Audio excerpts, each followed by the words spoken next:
Welcome to the Adoptive Dad Playbook. Sit back, relax, and let's chalk up a game plan with your host and coach, David Bischlein. Hey, welcome back to another episode of the Adoptive Dad Playbook. This is going to be our fourth episode, and if this is your first time joining us, welcome. Glad to have you. If you're returning, thanks for tuning back in. Today's episode is going to be a good one, but before we get to that, I want to thank everybody that has been listening and has been sharing the podcast. If you haven't yet, please give us a 5-star review and or like us on Facebook, Instagram, or Twitter. All those are up at the Adoptive Dad Playbook. If anybody has any ideas or suggestions or guests they think would be great for this podcast, shoot me an email at the adoptivedadplaybook@gmail.com. I'm also now having the podcast on YouTube. It's just a recording. It's not actually no moving pictures, as they like to say. Just a recording, but if you're interested in listening to it on YouTube, it's Adoptive Dad Playbook. Our first 3 episodes are up and available to listen there. Something I'm going to start doing every episode on the Playbook is we're going to highlight an adoption agency and charitable organization or just really anybody or anything that deals with adoption. And I got to start today with one that's near and dear to my heart and been a part of our family for 50 years and just one of the original adoption agencies internationally, at least in the United States, and that is Holt International. They've really been doing international adoptions for 60 years. Started with Harry and Bertha Holt. Harry went over on a mission trip to South Korea after the Korean War and saw the plight of Korean orphans, and him and Bertha decided they wanted to adopt, but there really was no way to adopt internationally at that time. So Harry and Bertha had to work through the U.S. Congress, and the bill reached the desk of Dwight David Eisenhower, and that's what's called the Holt Bill, and basically opened up international adoption as we know it today. They're one of 3 agencies in Korea that you will adopt from if you do adopt from Korea. There's Eastern, Southwest, and then there's Holt. And it's pretty special. They've been there for that long. They do a domestic in about 6 states, and they have about 9 international adoption programs. If you're interested in international adoption, check them out. They also do a tremendous amount of charitable work in many different countries. So if you're looking for a good charity to support for orphans, Holt's your place. So Holt International. Also want to thank everybody for tuning in again today. And I want to give our guest, he's a real special guy, and I think you guys will enjoy it today. Anybody, thanks for tuning in. I hope you enjoyed the program. One special guest today.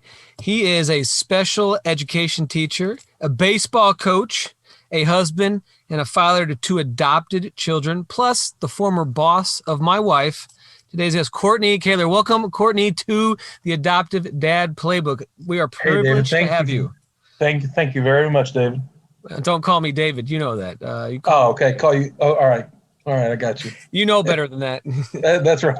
So for the listener, me and Cortney, we coached baseball together at the high school that the school district that we both teach in. He is by far a better coach than myself, and he's been there. So first off, being on here, Cortney is an expert. He was my boss's wife, technically, correct? Is that a fair?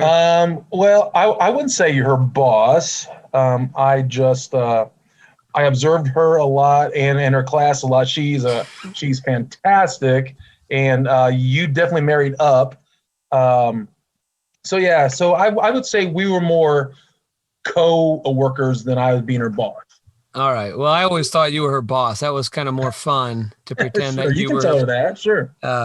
So that's how I know Cortney. He, in contrary to popular belief, he's not that bad of a guy. He gets a bad rap from some of our coaching friends like Frankie, and I know that you're a good guy, Cortney. And I appreciate that, David. You are the second guest to have a predominantly more feminine name. The first guest was Leslie. Now we have a Cortney. So I'm just really glad. Just got There is the Bish that I know really well right there. Right. I was waiting for it. Right. So how have you, first off, how was your holiday and how are you guys doing during this COVID time? Yeah. So the holidays were very low key. It was more or less just us four, and we just stayed home and chilled and did the holiday things. Nice. It was as calm as our house can be, and COVID wise, doing our part, staying well, knock on wood, wearing our masks. Yeah, so far all is healthy. Your kids have been in school the whole time. I know mine They have been. Yeah, so they have been going for 2 days a week, and I think that's helped them a lot. That will keep going, and so we'll just keep on being safe and wearing our masks and wash our hands a lot and practice a lot, and yeah, living the dream, man. That's all you can do in this modern day and age. Now, you have 2 children and you're married, just to make Yes. sure everybody knows that someone did marry you, and she's a lovely lady. She is a lovely lady. She definitely married up, and I tell her that often. And then she probably laughs at you. She does. She laughs at me all the time. We are two more of our baseball coaches we coach with have their own podcast, The Dad's Dugout. Their podcast comes about once every 2 to 3 years. Absolutely. They have a new episode. Matt Elder and Brett and Dan Mueller, they both coach. Well, I guess Dan doesn't coach anymore, but Brett does. And I think this will be, after this episode, I'll have more than them, even though they've been around for about 10 years, I think. Absolutely. So we had to give a little trouble to them. We're going to hop right into it. We're going to do our traditional warm-up questions. All right, Court, what is your drink of choice currently? What are you drinking? Yeah, so I am drinking Diet Mountain Dew. That's my favorite drink of choice right now. Have you had the new watermelon one yet? I have not, and I probably will not. Can't wrap my mind around something that tastes good with watermelon. I love water. I'm watermelon fiend. I do too, but it's not supposed to be in a drink. All right. That's watermelon juice is good. They have it every now and then. All right. Your second question.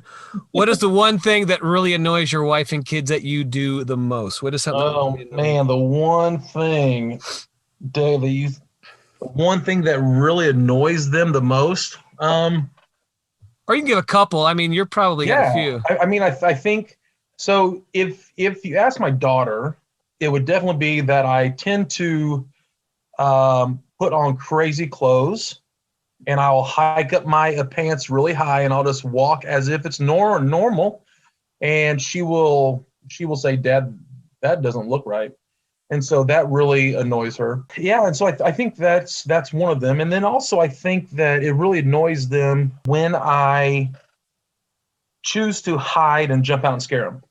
I think that is kind of annoying because many times I don't. And as you know, Coach, that I can say things before I think through them, and so the timing of the jumping out and scaring might not be the right time. That's definitely annoying to him. I enjoy it. I've gotten in trouble for that before at school. I've done that. I don't want to get into that. It'd make me look really bad. So I understand that. Yeah. I think all dads probably do that to their kids at some point. Yeah, well, because I think it's more of like, dads see it as being funny. And, they get them scared. But really, I don't think that always works out that way. My middle son, Luke, he's really turned into a mini me, and it's scary. I really am reaping what I sow. My dad laughs. My dad laughs, and he thinks he's being funny. And the thing that I've realized over time that it's more annoying to other people than funny. And I'm trying to work with him on it. I'm like, dude, don't make the same mistakes I do. It is that's true. That's very true. So, all right, last question for the warm up here. What TV show are you watching, or podcast or book have you read that you've really enjoyed? Okay, so TV show. We watch Nurses a lot. That's on Tuesday nights. I highly recommend it. That's about doctors, right? About nurses. It's about nurses. And then we also watch Chicago PD as well. And then Kristen tunes into This Is Us. And so I've tried to tune into it. But it just jumps around too much, and I have a hard time following it. And so, but those are our main shows right now. Now we're going to get into the meat and potatoes. So why don't you tell us the age of your 2 children, and just kind of give us your your story Okay. about your adoption journey / quote unquote your story. So our journey started about 10 years ago. So our son is 8, and our daughter's 7. She just turned 7. It came down to the fact that, hey guys, you're not going to be able to have kids of your own. And so that's a whole nother podcast in itself. So I'll save that part. But we had always wanted to adopt, just didn't know when. And so God made it very clear. This is now. That was 10 years ago. And so our son was born about 15 months after we had been put on a waiting list. Did you go through a private agency? Private. Yep, private. And so, doing that, there was grueling home studies, grueling questions, just the whole process is grueling. And if you make it through that part of it, you've come a long way. What was maybe some of the just for the people that haven't gone through that, Okay. what would you say are some of the things that you thought were just like some of the hardest parts of that home study and doing domestic adoption? So every question you can possibly think of and the weight of the question. So for example, there was a question about alcohol use. Makes sense, right? I mean, and so you had to be really careful on how you answer those, because if not, they would then question and then have to show proof. And I don't know, I'm like, how do you show proof? Do you only take a picture of a beer you drink and then you put it? I mean, it was just kind of weird, right? And so, and being our first actual adoption process, we were like ultra careful in the things we said. And, I go back to it all the time. So our first home study, we had that house spick and span. We had it clean, the baseboard. I mean, we had that sucker. It was the cleanest it's ever been. Ever. You probably could eat off the garage floor, couldn't you? Absolutely. And so I remember our social worker coming by, and she barely glanced in any room. And I'm thinking to myself, do you realize how much time we just spent getting this ready and money spent? And so I feel you. I had to run out to the store the morning of and get CO2 or carbon monoxide detectors. Right. And I remember I forced her. So we got ours during COVID. So I forced her literally to come in the closet that I'm in right now recording this to look. I cleaned this. I made her literally walk in there. I said, clean these rooms. And that's awesome. She was laughing. Yeah. So just the whole process is grueling. And then that's whenever the wait starts, right?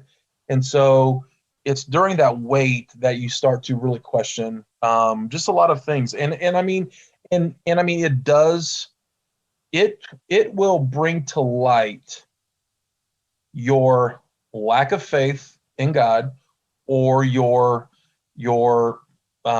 for lack of a better word, your total faith in God, because you have lost all control at that point in time. Yeah, that's an incredible way to put it. Let me ask you this. This is kind of an unscheduled question.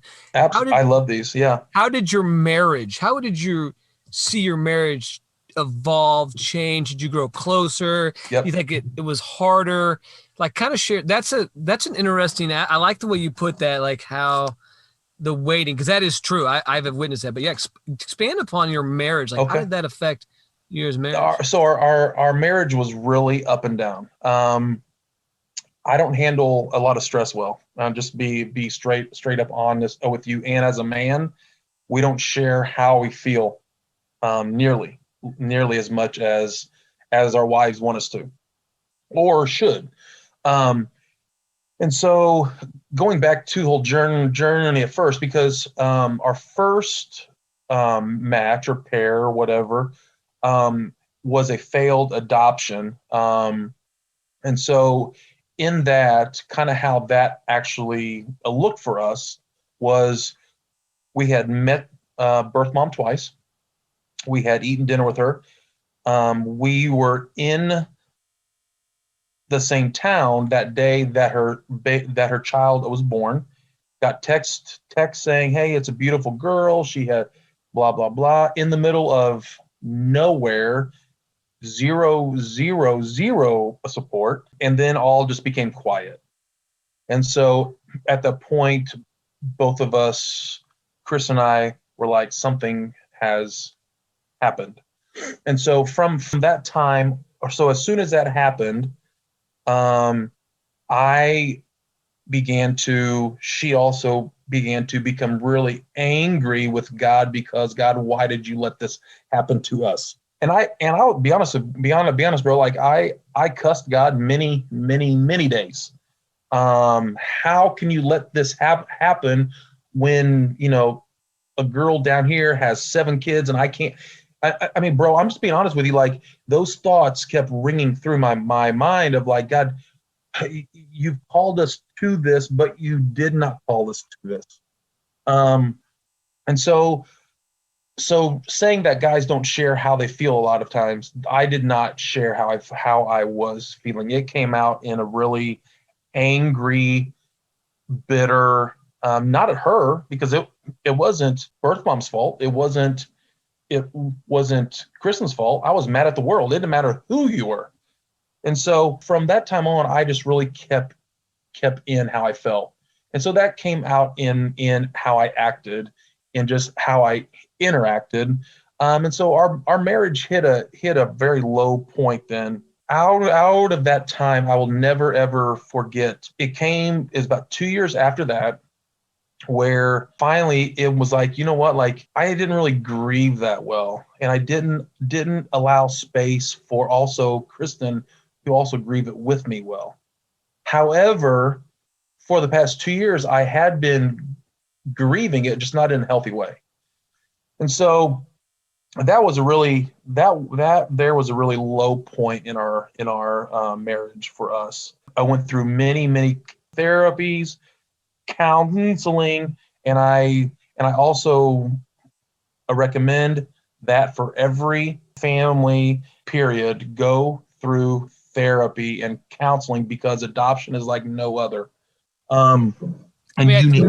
I think that is an incredibly powerful testimony, and thank you for sharing that, because I think sometimes we overlook, especially from a guy's perspective, how hard, and I want to give you credit. You were one of the first people, because we announced that we had a match like on Facebook, and man, you've been super supportive of it. And then like you were one of the first people to reach out and share that story with me. And that meant a lot. And like, that helped me out to know that I wasn't alone. But like hearing that, it's so powerful, because you were so open right there, but you weren't open with your wife because it was so painful. You can't show that. But hopefully, like when some other gentleman or some other guy listens to this, they understand that that's going to happen. If that does happen, that sure, that it's okay to kind of open. I know that for us in our marriage, it was it was a weird deal. Now we have 3 kids, so we were able to kind of hide from it a little more, like you said, kind of put ourselves in like. And it was the holidays. So, but I think it was compounded because it was COVID as well. Well, and I think too, like, because, and I think the hard part was too, is that like at our old house, every room set up for her going to bed, she wasn't, so all of those, I mean, it was probably one of the lowest points in my own life. Did you take down all the stuff like right away? Yes, Okay. That was my next. We took it down. Yeah. It is one of those things where it had to go out because that chapter was over, right? So that's an ending point. That is closure. And so were there times when I thought that she might change her mind? Absolutely. Did I hope she did? Absolutely. And I think that's natural to do that. But at the same time, you can't live in that, right? Because it wasn't meant to happen at that point in time. So then, moving on, we had said yes to a lot of moms, and we had not heard a single thing. We had been passed over a lot of times, and it just became a really tiring few years for us. And I would say there were times when our marriage was really good. There were times when our marriage was super poor, because just the simple fact of we're tired of waiting. We're tired of going to baby showers. We're tired of buying gifts we're not happy with anybody expecting at this time, because we are grieving it still, right? Those were just some of the thoughts and just how our marriage worked through it all. Like there came a point in time where so our son came 15 months after we started it. So let me ask you this before you move Sure. on.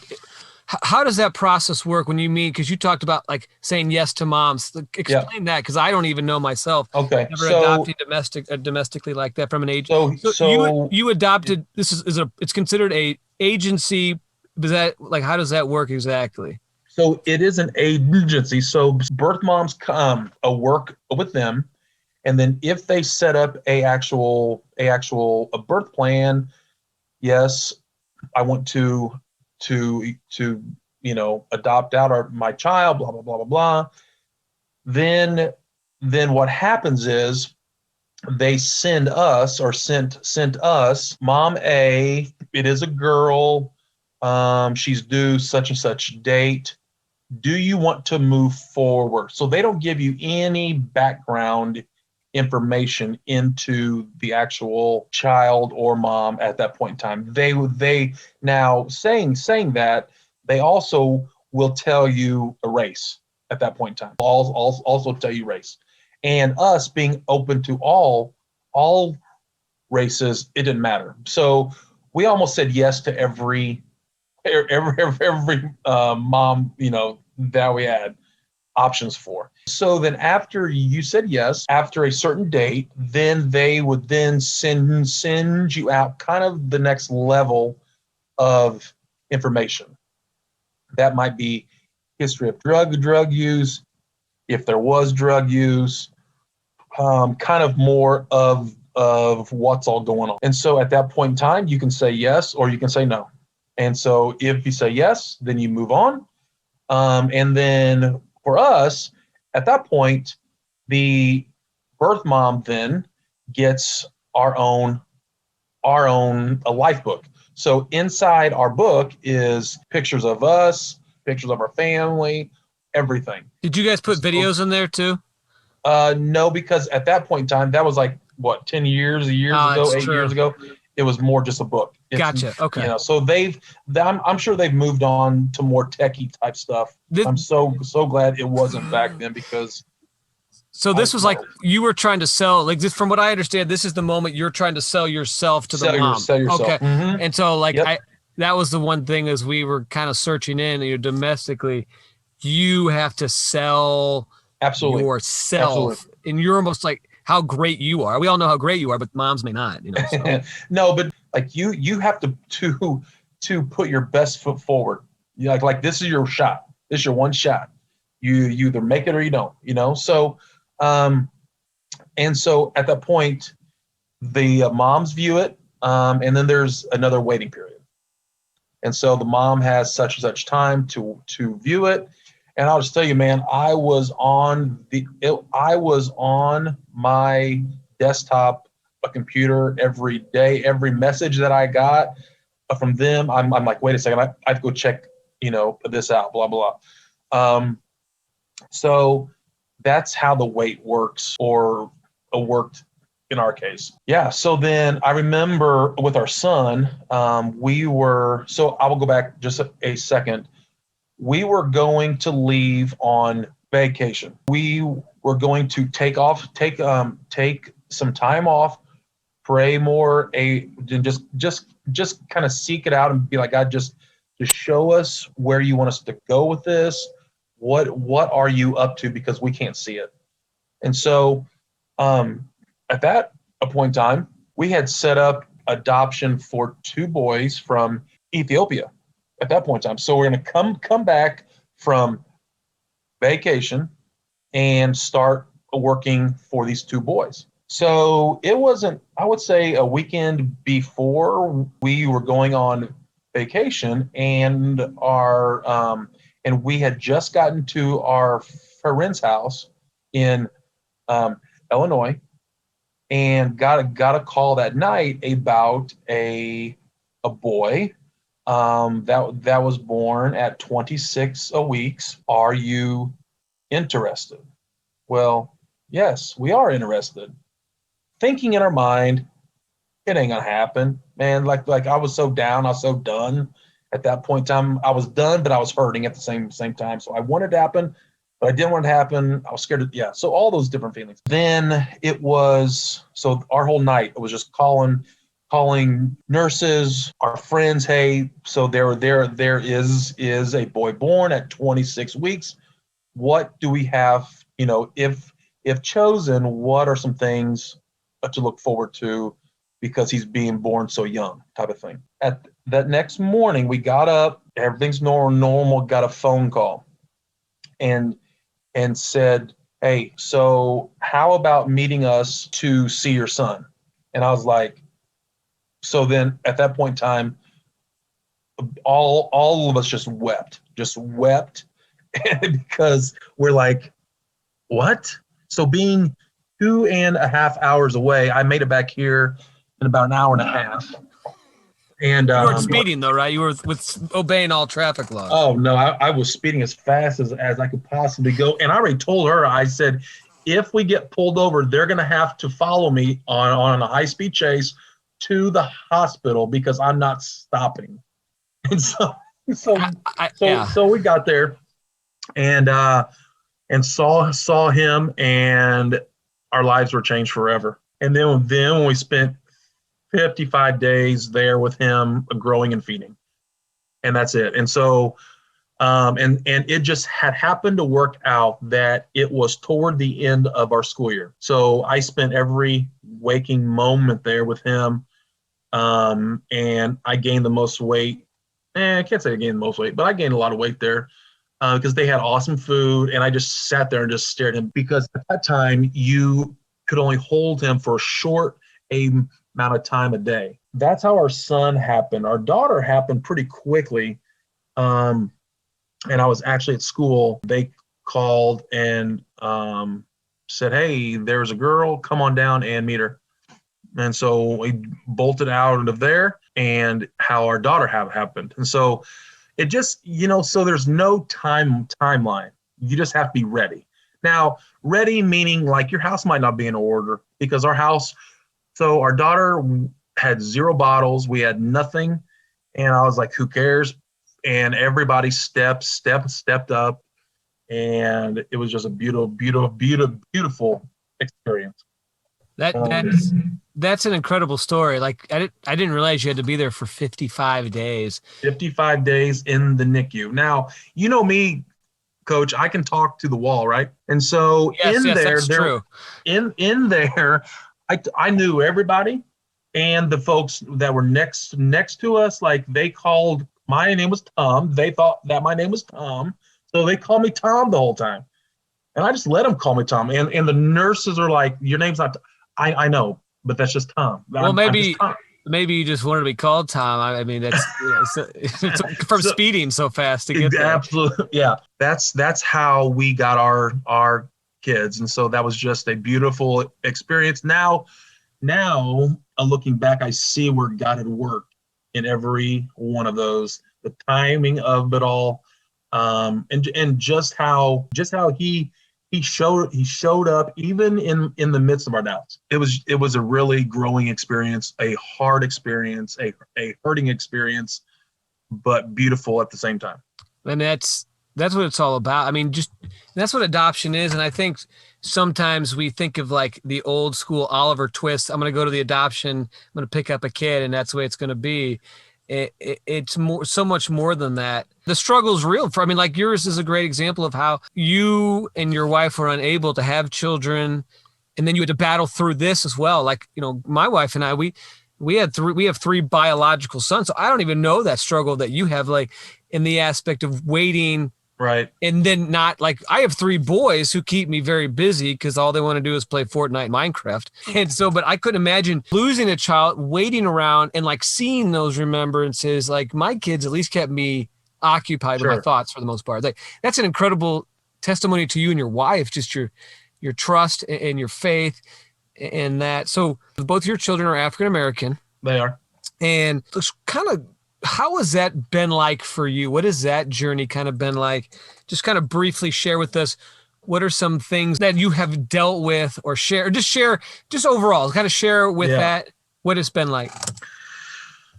Yeah, so I'll keep this PG. So I want to say first that people will say many times that, oh, you are such an actual blessing to them, like we are their savior. No, they have parents, and so they X, Y, and Z. A myth that I just want to blow out of there. Like we're not going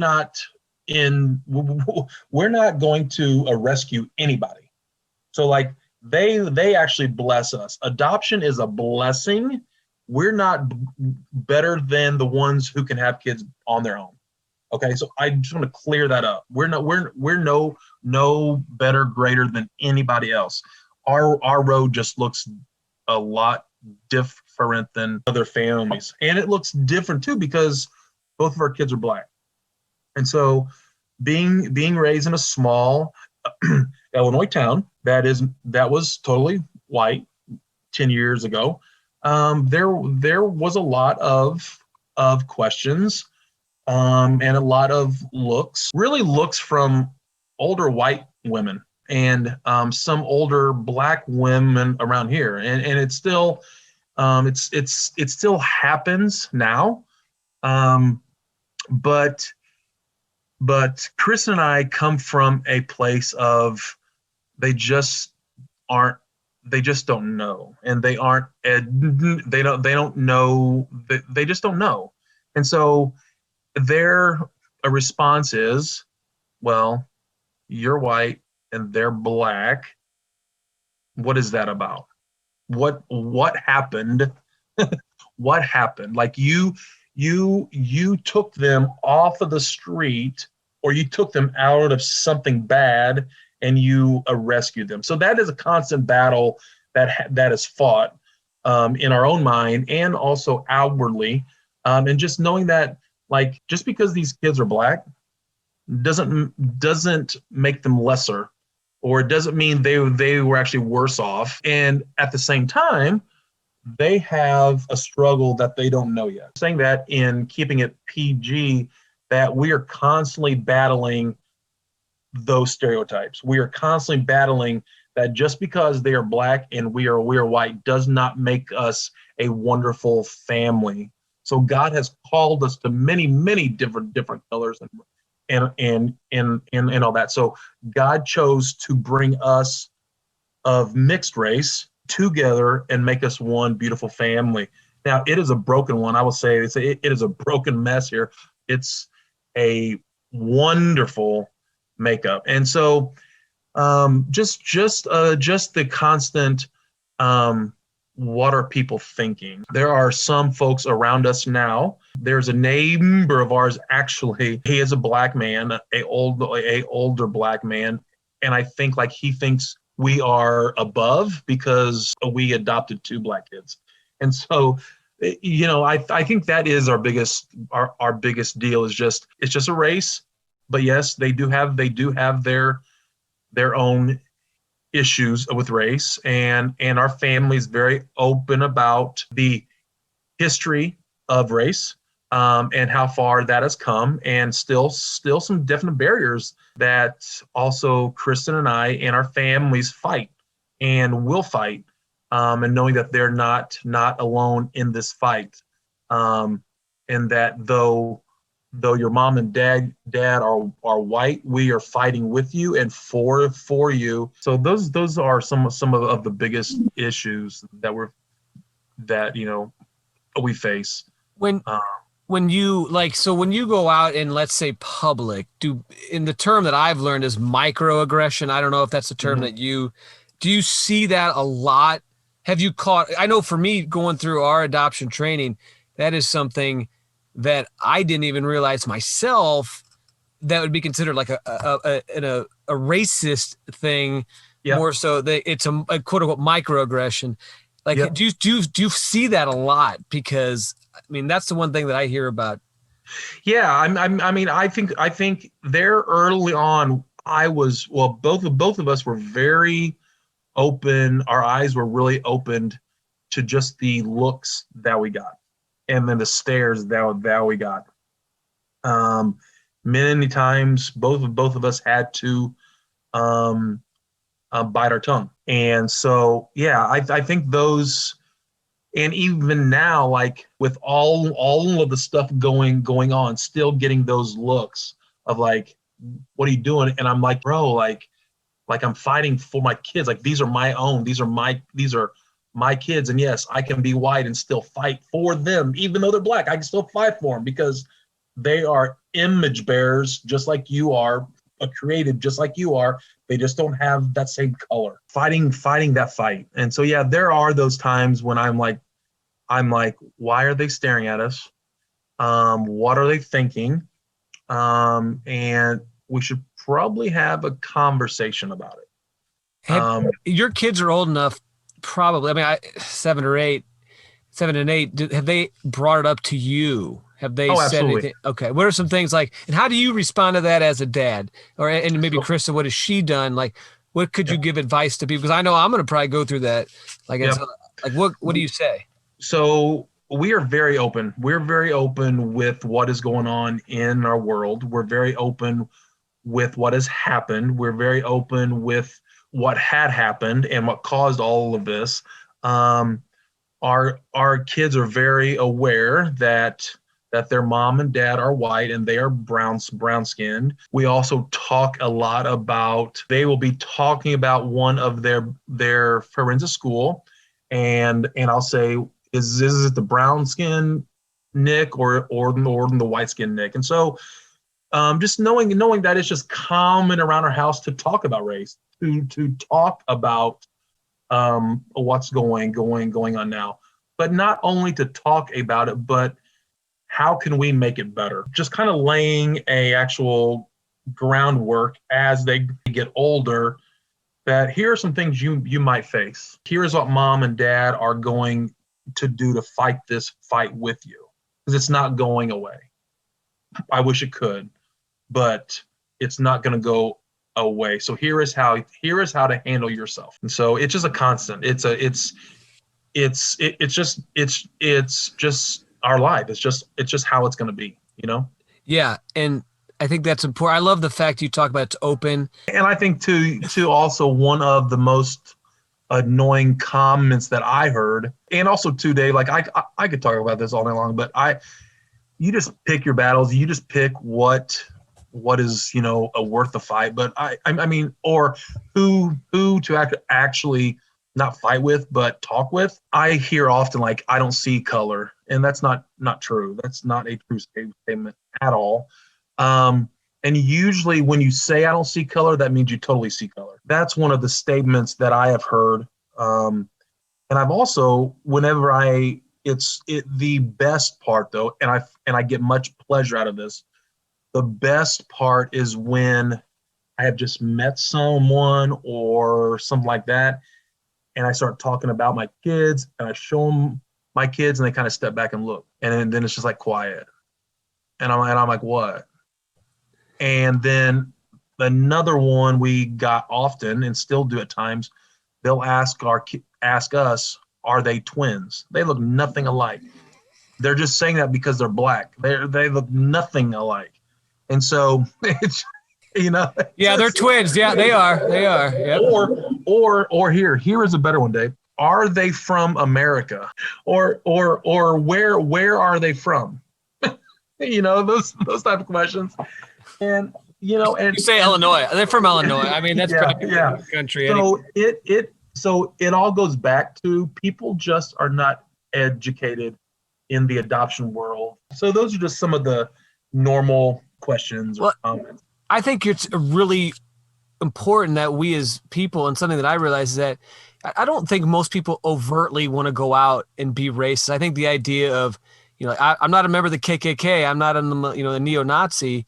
I mean, doesn't mean there's not things we can all work on. And I think that's a great way to put it, the way you kind of said it. Just the little things that you deal with maybe the looks, and not even the meaning looks, but like, oh, your child's black. Are they twins? And that's, that's I'll great.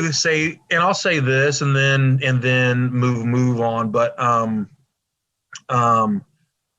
I whenever you talk about racism, and I'm going to keep it PG for you. I know how you get sometimes. We gotta calm down. Gotta calm.